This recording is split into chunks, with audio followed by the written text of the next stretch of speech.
Hello दोस्तों, आपके अपने यूट्यूब चैनल यूपीएससी नेट में स्वागत है। आज हम बात करेंगे 15 मई। आज की हमारी जो 15 मई की डेली करंट अफेयर्स होने वाली है, द हिंदू न्यूज एनालिसिस की बात करने वाले हैं। जो भी आज की हमारी करंट अफेयर्स होगी, इसकी यहाँ पर हम बात करेंगे।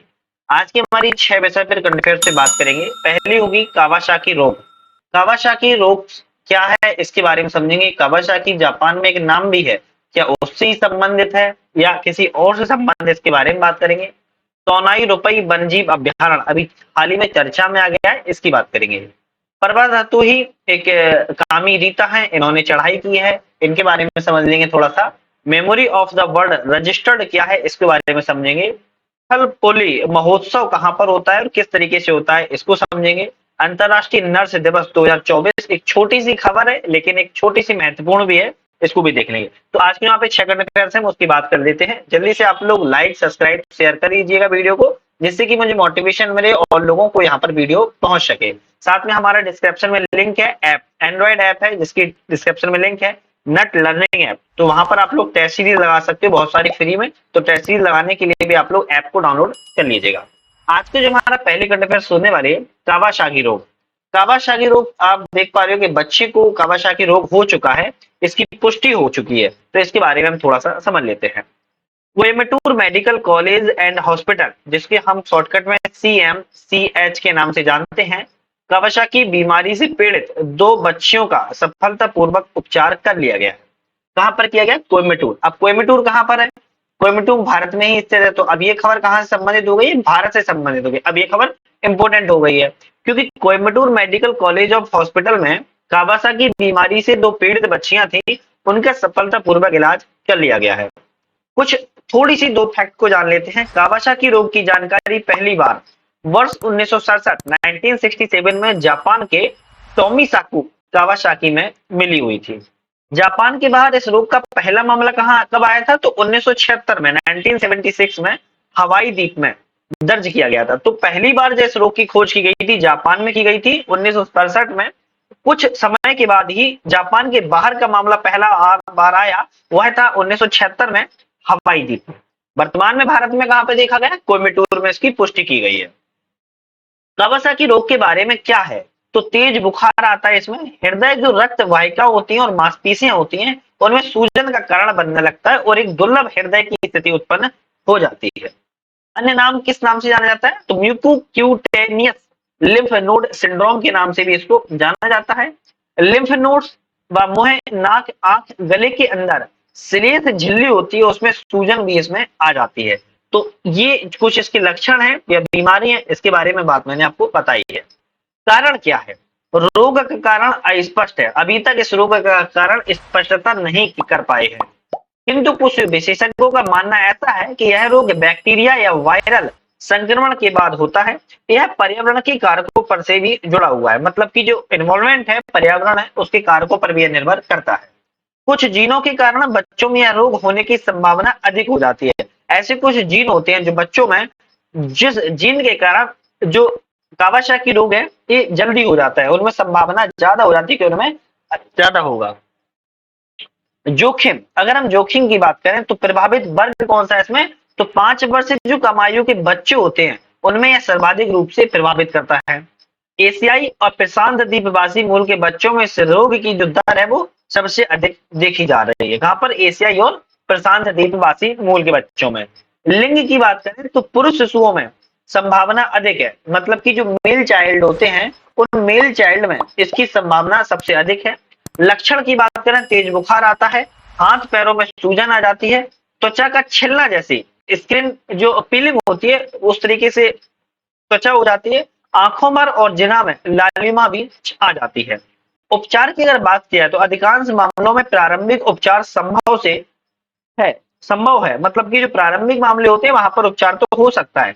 उपचार लंबे समय तक प्रभावी इसका नहीं रहता है, ये बड़ी इंपॉर्टेंट बात है कि इसमें जो उपचार है वो लंबे समय तक के लिए प्रभावी नहीं होता है, प्रारंभिक तौर पर इसका उपचार पाया जाता है।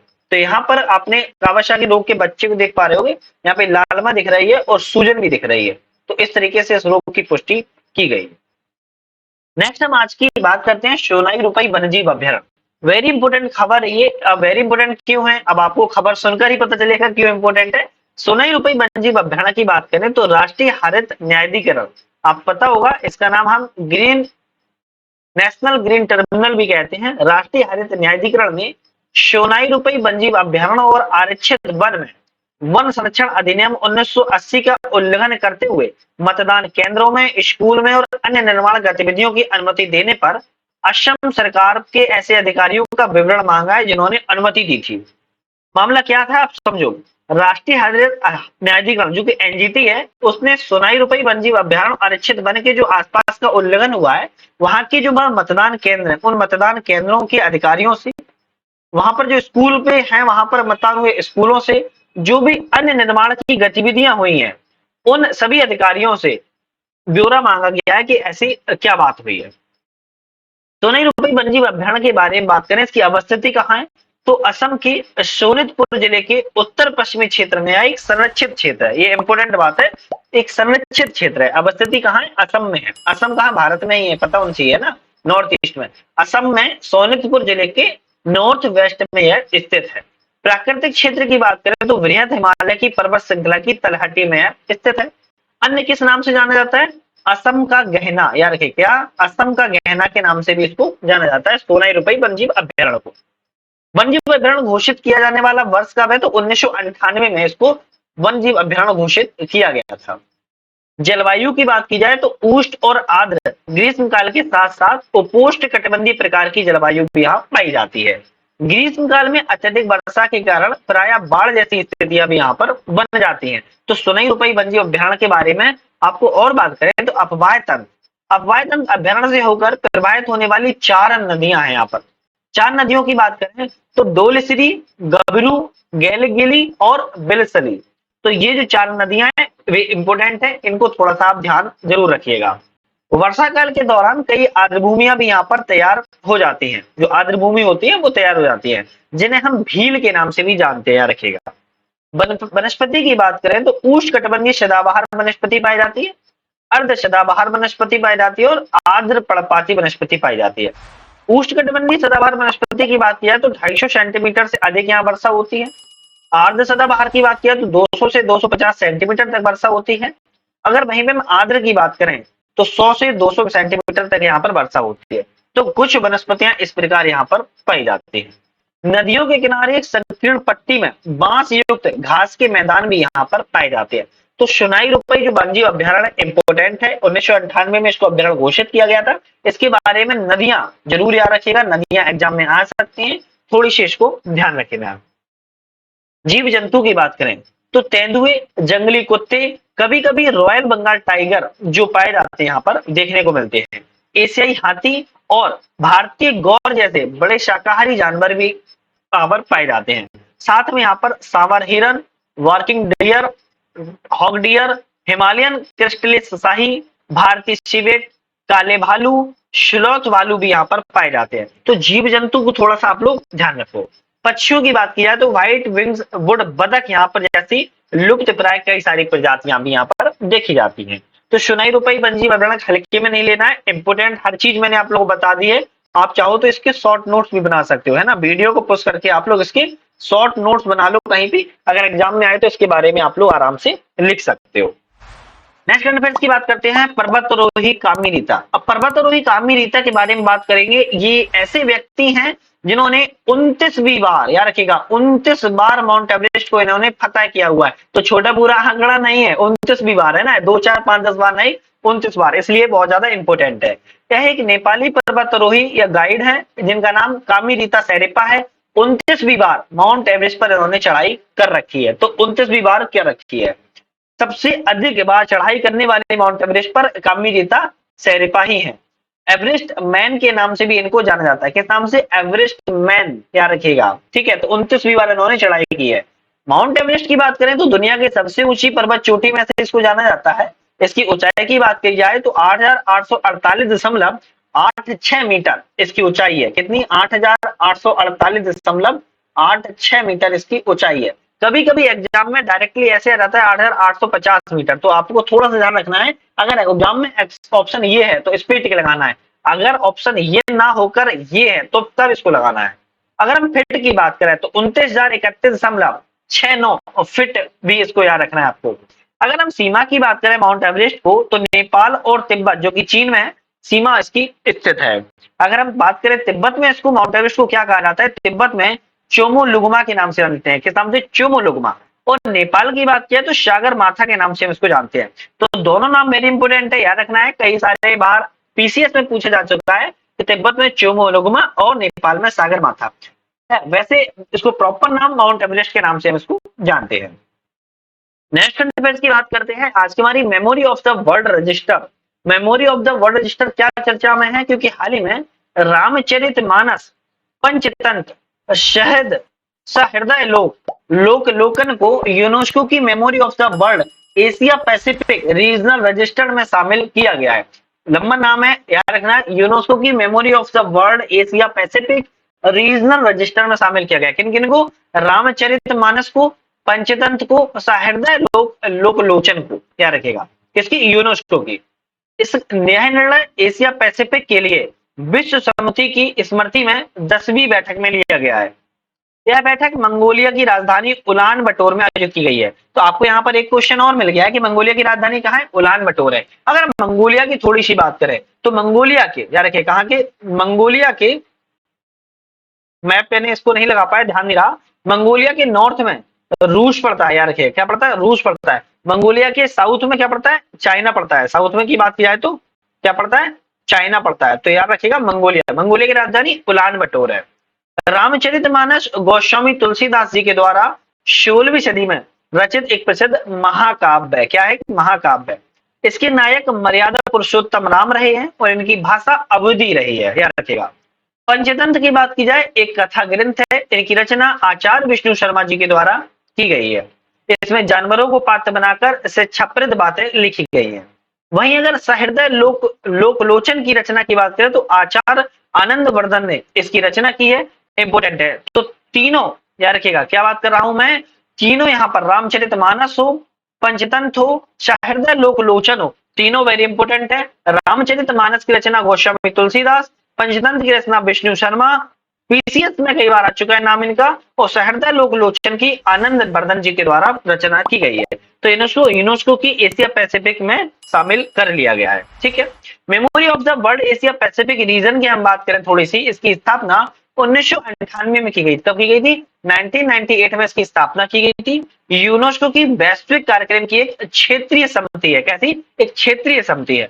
इसका उद्देश्य क्या है? तो दस्तावेजी विरासत का संरक्षण करना इसका प्रमुख उद्देश्य है।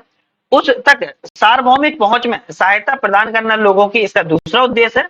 और विरासत के महत्व के बारे में लोगों को जागरूकता बढ़ाना इसका तीसरा उद्देश्य है। तो तीनों उद्देश्य वेरी इंपॉर्टेंट है, तीनों को थोड़ा सा आप ध्यान रखिएगा। नेक्स्ट हम बात करते हैं नेक्स्ट करंट अफेयर्स की। अगर हम बात करें यहाँ पर तो थलपोली महोत्सव। थलपोली महोत्सव की बात करें तो केरल का यह प्रसिद्ध मंदिर उत्सव है। कौन सा है? केरल का प्रसिद्ध मंदिर उत्सव है, जहां पर भगवती मंदिर, नया राम बलम मंदिर मुख्य त्योहार है। याद रखिएगा, भगवती मंदिर और नया राम बलम मंदिर यहाँ पर मुख्य त्योहार है। इसको क्षेत्रीय त्योहार भी माना जाता है, जो कि मकरम, जनवरी और फरवरी महीने के 6 दिनों तक मनाया जाता है। नया राम बलम नायर करायुगम द्वारा शासित किया जाता है और इस मंदिर की जो स्थापना है 15वीं सदी में की गई थी। थलपोली उन महिलाओं द्वारा की जाने वाला एक रस्म है जो अपने हाथों में तेल के दीपक लेकर चलती हैं। यार के कैसे? अपने हाथों में तेल का दीपक लेकर चलती हैं। ताल संगीत के साथ हाथियों की परेड यहाँ पर कराई जाती है। हाथियों को सोने की परत चढ़े कैपिरियन मतलब की नेटिपट्टम घंटिया जो कि मणि हार से सजाया जाता है। किसको? हाथियों को। याद रखिएगा, एलिफेंट को सजाया जाता है। हाथियों पर सवार लोग तीन सैल युक्त रेशम छत जिसको हम मुतकुंडा को ऊंचे स्थान पर रखते हैं, जो कि पंचारी मेलम पंचारी लय पर सफेद गुच्छों जो कि बेचमारम और मोर पंखे अलावट्टम को लहराते दिखाई जाते हैं। तो यहाँ पर हाथियों पर पूरा प्रदर्शन किया जाता है, देख सकते हो आप, है ना। तो ये सोने की कुछ चीजें हैं, यहाँ पर देख पा रहे हो छतरी टाइप में घंटी सब लगी हुई है। तो इस तरीके से यहाँ पर दर्शाया जाता है। नेक्स्ट करंट अफेयर्स की बात करते हैं। जल्दी से आप लोग सब्सक्राइब कर लीजिए, चैनल को लाइक कीजिए, साथ में शेयर कीजिए अपने फ्रेंड सर्कल को, मुझे मोटिवेशन मिलेगा। सबसे इंपोर्टेंट हमारा ऐप है, एंड्रॉइड ऐप है जिसकी डिस्क्रिप्शन में लिंक है, नट लर्निंग ऐप। याद रखिएगा, नट लर्निंग ऐप है ना, आप इसको डाउनलोड कर सकते हो।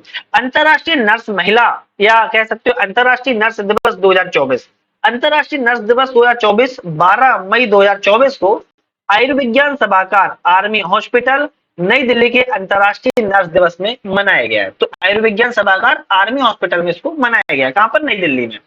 समाज में नर्सों के योगदान को मान्यता देने के लिए फ्लोरेंस नाइटिंगेल की जयंती पर प्रतिवर्ष इसको अंतर्राष्ट्रीय नर्स दिवस के रूप में मनाया जाता है।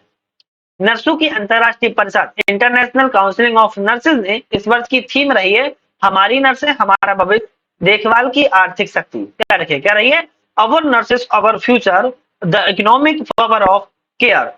तो इस वर्ष की थीम हमारी नर्सें हमारा भविष्य, देखभाल की आर्थिक शक्ति इस बार की थीम है, और थीम वेरी इंपोर्टेंट रहती है, आप थोड़ा सा इसको ध्यान रखिएगा। फ्लोरेंस नाइटिंगेल एक ब्रिटिश नर्स है जो कि सांख्यविद भी हैं और समाज सुधारक भी थी, जिन्होंने आधुनिक नर्सिंग के संस्थापक दार्शनिक के रूप में, फिलोसफी के रूप में भी जाना जाता है। वह क्रीमिया के युद्ध के दौरान ब्रिटिश और संबद्ध सैनिक की देखभाल अपने काम के लिए प्रसिद्ध हो गई थी, जहां पर उन्होंने लेडी विथ द लैंप उपन्यास भी, उपनाम भी मिला हुआ था। क्या नाम मिला था? लेडी विथ द लैंप नाम भी मिला हुआ था। तो आज की यहाँ पर मैंने 6 करंट अफेयर्स की बात की है, द हिंदू एनालिसिस की। आपको पसंद आई होगी, लाइक शेयर सब्सक्राइब कर लिया होगा। साथ में ऐप है, डाउनलोड कर लीजिए, वहां पर आप लोग बहुत सारी टेस्ट सीरीज का भी आनंद उठा सकते हो। तो आज ये भी डाउनलोड करो और अपने मौका को चूकने मत दो। आज के लिए समाप्त करते हैं, नेक्स्ट वीडियो पुनः मुलाकात करेंगे। वीडियो पे मिलकर बहुत बहुत धन्यवाद।